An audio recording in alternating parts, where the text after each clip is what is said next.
Hi guys, this is Charlie and I'm gonna give you an update on my US stock portfolio. As you all know, silver and gold went down, especially silver. It went down so hard, more than 20%. And I'm gonna give you my update right now.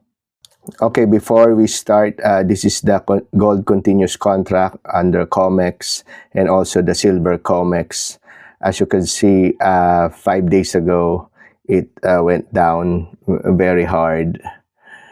And there you go. It's 20%, almost 21% for silver, and gold was down around 3.87%. So I guess it's safer to bet on gold at this time. And why? Because the market freaked out because of Warsh nomination, who's considered as a hawk when it comes to interest rate and other stuff that he believes in.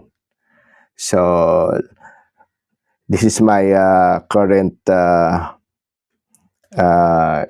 investment, 916. As you can see, it went down from 1,042, and my highest actually was 1,060 something. This is my current portfolio.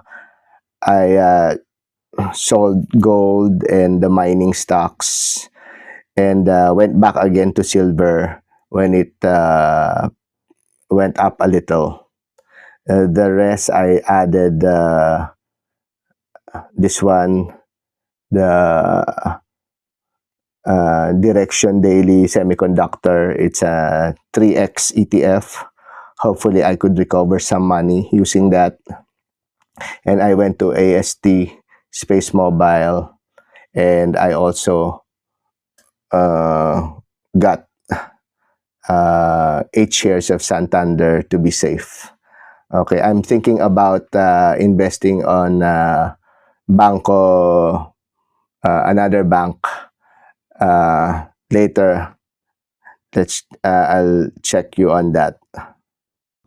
So from my peak total investment of 1,065, and with my current 916, I lost around $148. So this is a 13.95% drop from the peak. Here's the portfolio summary. So far, my profit is $160, 21% gain